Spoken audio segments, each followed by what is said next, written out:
Quels sont les facteurs? Lorsque vous commencez sur une toute nouvelle parcelle et que vous avez un grand espace ouvert, par où allez-vous commencer? Comment allez-vous aligner vos planches? Où allez-vous placer cette toute première planche? Quelle sera sa largeur? Vos allées seront plutôt larges ou étroites? Il y a tellement de facteurs à prendre en compte rien que pour installer cette première planche. Si vous commencez ainsi, je prends cela en exemple. Voici mon jardin Omex fin novembre. À l'approche de la nouvelle année de jardinage, l'hiver est un excellent moment pour commencer. Cela permet d'être prêt ou mieux préparé pour le printemps. Je suis arrivé ici il y a 11 ans et tout cela n'était que de l'herbe et des mauvaises herbes à perte de vue, tout ce qui poussait dans l'herbe, cette vieille prairie, et il n'y avait littéralement rien ici. Donc d'accord, où vont se trouver ces premières planches? Et il y a différents facteurs qui entrent en jeu. Donc par exemple, dans ce cas, là devant moi et derrière la caméra, c'est ma maison. À quelle distance voulez-vous être de votre maison? Et au début, je pensais commencer les plates-bandes plus près de ma maison. Et puis, alors que je bricolais un peu ici et que je plantais des bâtons, j'ai soudainement heurté du béton juste ici. Et il y a une grande ligne de béton à l'endroit où il y avait une serre il y a 40 ou 50 ans. Donc cela a été un facteur dans la décision de ne pas commencer les plates-bandes là-bas et de commencer ici, ce qui en fait s'est avéré vraiment bien. Cela a permis d'avoir plus d'espace de passage près de la maison. Alors ne tassez pas tout trop serré.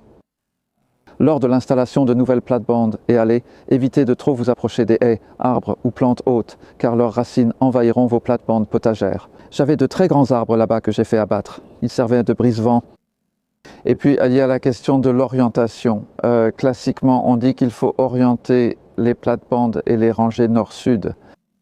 L'idée, c'est que si quelque chose est haut, ça ne fera pas d'ombre à ce qui se trouve du côté nord, contrairement à une orientation est-ouest. Si vous orientez est-ouest, cela veut dire que vous avez quelque chose au sud et quelque chose au nord. Mais l'élément clé de ce conseil, c'est si vous cultivez quelque chose de grande taille. Parce qu'avec les légumes, comme vous pouvez le voir ici, à part les choux de Bruxelles, en tout cas à cette période de l'année, il n'y a pas beaucoup de légumes de grande taille. Si vous cultivez des asperges, cela peut être un facteur parce qu'en été, au moins une fois que vous arrêtez de récolter les asperges, elles deviennent hautes. Et j'ai une plate-bande d'asperges là-bas qui est orientée sud-ouest-nord-est comme il se trouve, pas nord-sud. Et elle fait un peu d'ombre à la plate-bande au nord-ouest. Et pourtant, tout pousse très bien là-bas. Donc je dirais que l'orientation nord-sud n'est pas la question la plus cruciale en ce qui concerne l'orientation ou l'alignement. Ce qui compte vraiment, c'est par où vous accédez à votre parcelle. Donc là où vous arrivez, vous ne voulez pas que tout soit en travers et que vous deviez ensuite faire le tour pour entrer, pour ainsi dire. Le point d'accès est un facteur clé pour aligner vos planches et allées. La pente est aussi un facteur important. Donc évidemment, il n'y a pas de pente ici, c'est un terrain bien plat, mais j'ai eu de nombreux jardins en pente au fil des années. J'ai constaté que faire courir les planches et aller de haut en bas de la pente fonctionne mieux que de les placer en travers, contrairement au conseil classique de suivre la courbe de niveau. En réalité, la méthode verticale marche très bien. Pourquoi? C'est parce qu'il y a une supposition cachée dans le conseil classique d'alignement sur la courbe de niveau. Et cette supposition cachée, c'est que le sol est travaillé, parce que c'est traditionnellement ce qu'on a fait avec la terre. Il a été ameubli par creusage, fraisage ou labour, si bien qu'en cas de forte pluie, il est entraîné vers le bas de la pente. C'est la méthode sans bêchage que je recommande. La méthode sans bêchage devient courante maintenant. C'est une façon fantastique de préserver la bonne structure du sol, et quand il pleut, la terre ne s'en va pas. Dans mes anciens jardins ici, en pente d'environ 10 degrés, ce n'était pas assez raide pour nécessiter des terrasses, ce qui serait utile sur une pente plus forte. Ici, je parle de pente douce, mais tout de même notable. Les planches posées dans le sens de la pente sont efficaces, car si vous en placez une et ajoutez du compost, elle descend la pente et non en travers. Si du compost en surface roule, il ira vers le bas mais restera sur la planche, contrairement à des planches perpendiculaires à la pente où il finirait sur un chemin en contrebas. Et aussi, si vous installez vos planches perpendiculairement à la pente, chaque planche aura une inclinaison, ce qui rend tout plus difficile, même pour un simple ratissage. Tout aura toujours tendance à glisser vers le bas. Avec une planche dans le sens de la pente, si ça glisse vers le bas, ce n'est pas grave, ça reste dessus. Et si jamais vous aviez une grosse inondation, comme ça m'est déjà arrivé dans d'autres jardins, l'eau peut s'écouler le long du chemin. Cela pourrait emporter un peu de paillis du chemin, mais ne formera pas de barrage derrière des planches transversales, évitant ainsi une avalanche de terre en contrebas. Donc ça, c'est l'alignement. Et puis un autre facteur important, c'est simplement la largeur que vous allez donner à vos planches et à vos allées. Encore une fois, il existe de nombreux conseils et divers points de vue à ce sujet. Et vous savez, on pourrait dire qu'ils sont tous bons. Cela dépend de ce que vous voulez et de la façon dont vous envisagez de gérer votre jardin. Je conseillerais des plates-bandes de 1,20 m et des allées de 40 cm. Cela fait 4 pieds et 16 pouces. Pourquoi? Eh bien, 1,20 m, c'est une largeur assez classique et l'idée, c'est que vous pouvez atteindre le milieu sans trop tasser la terre. Mais là encore, il y a une supposition cachée. Et avec la méthode sans labour, ce n'est pas gênant de marcher sur la plate-bande. Et donc, vous pouvez faire cela sans endommager la structure du sol parce qu'elle n'a pas été perturbée par le travail du sol. Alors que si vous pêchez, il est plus nuisible de mettre votre poids sur le sol parce que vous avez cassé la structure, donc vous allez l'écraser à nouveau. Avec la méthode sans bêchage, vous pouvez choisir une plate-bande plus large. Ici, elle mesure 1,5 m, 5 pieds. C'est parce que c'est un essai, ce sont 2 plates-bandes d'essai. Et en conséquence, j'ai élargi les allées pour que les gens puissent circuler et accéder plus facilement. Donc ici, les allées font 60 cm de pied. Au lieu de mes 40 cm habituels, 16 pouces. Donc ça vous donne juste une idée des options. Et puis vous pourriez dire, eh bien pourquoi ne pas avoir des plates-bandes et des allées plus étroites? Ce que certaines personnes font. Et mon argument contre cela, enfin, faites-le si vous voulez. Tout ce que je dirais, c'est que vous allez avoir une proportion plus élevée d'allées et une proportion plus faible de plates-bandes. Si vous aviez une largeur de 4,8 m dans ce cas, par exemple, vous pourriez avoir 4 plates-bandes de 75 cm de large, c'est-à-dire des plates-bandes de 2,5 pieds de large avec des 45 cm ou 18 pouces de large. D'après ce que j'ai lu, c'est une largeur assez standard dans ces circonstances. Donc, vous auriez 4 allées et plates-bandes et la largeur totale de vos plates-bandes serait de 4 fois 75 cm, ce qui fait 3 mètres.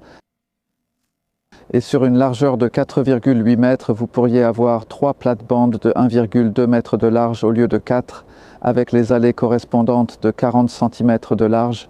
Vous aurez 3 plates-bandes et des allées, mais 3 fois 1,2 donne 3,6. Ainsi, avec cette largeur, vous aurez 3,6 mètres de plate-bande au lieu de 3 mètres. Ce n'est pas la fin du monde, mais c'est un autre facteur.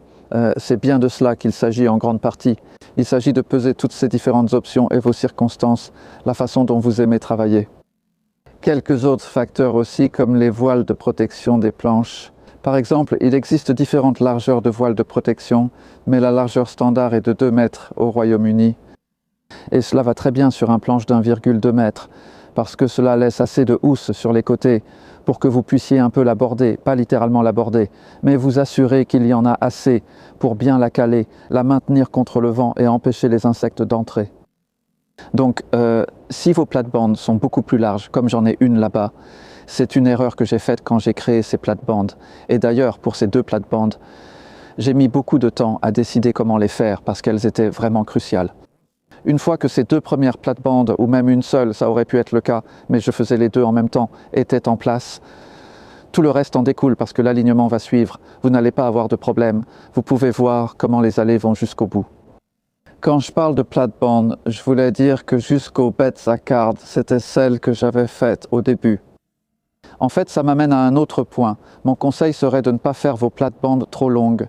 J'ai une zone d'essai là-bas où nous avons divisé le terrain en plates-bandes assez courtes. Même avec des allées de 30 cm, soit seulement 12 pouces, ça fonctionne vraiment bien.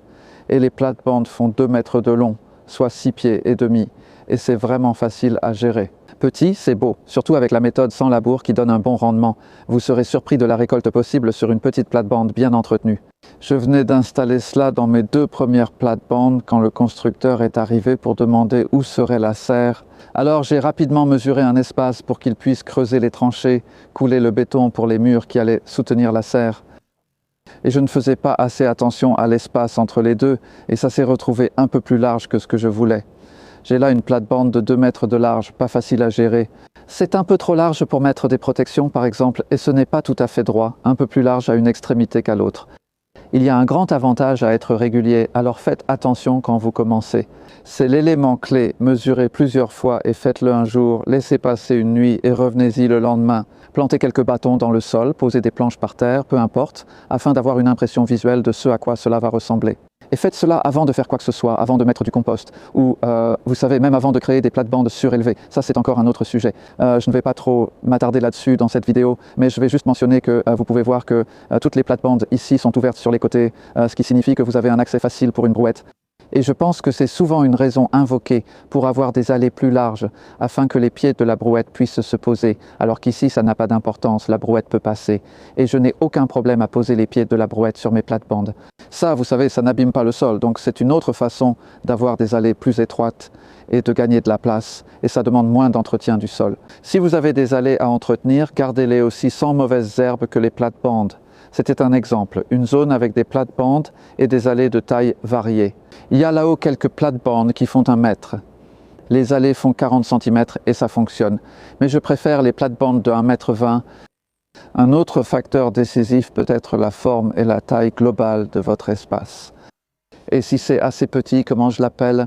Le petit jardin ici est entouré de tous les côtés. D'un côté par une haie, de l'autre par un abri et du troisième côté par ma maison. Donc cela limite beaucoup la taille de la zone qui peut s'y trouver et cela détermine ensuite ce que vous pouvez y mettre.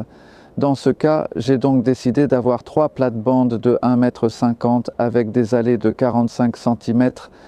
J'aurais pu choisir 4 plates-bandes, mais elles auraient été trop étroites pour moi, ce qui a été un facteur décisif. Et puis, une autre façon de commencer serait de couvrir toute une zone, comme nous le faisons parfois ici, avec un peu de compost sur des mauvaises herbes grossières et de faire pousser des choses à travers du plastique. Vous mettez du plastique sur le compost posé sur les mauvaises herbes, faites pousser à travers le plastique des pommes de terre ou des courges, puis retirez le plastique pour créer vos plates-bandes. Et encore une fois, vous n'avez pas besoin de bordures en bois, mais vous pouvez décider à ce moment-là de la largeur des plates-bandes et des allées. Au fil des années, nous avons vraiment opté pour des plates-bandes de 1,20 m, soit 4 pieds de large, et des allées de 40 cm, soit 16 pouces.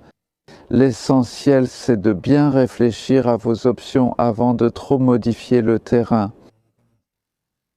Promenez-vous sur votre terrain, marquez des emplacements possibles avec des cannes de bambou, puis créez la première plate-bande. Considérez la taille finale de votre espace et d'autres facteurs similaires. Laissez toujours de l'espace autour pour pouvoir circuler. N'essayez pas d'en faire trop. Commencez petit, faites peut-être une seule plate-bande, une petite plate-bande et voyez ce que ça donne. Et vous pourrez toujours la modifier par la suite, mais si vous en faites trop dès le départ, ce sera plus difficile à modifier plus tard. Donc commencez petit, mais même avant cela, réfléchissez bien à ce que je viens d'expliquer.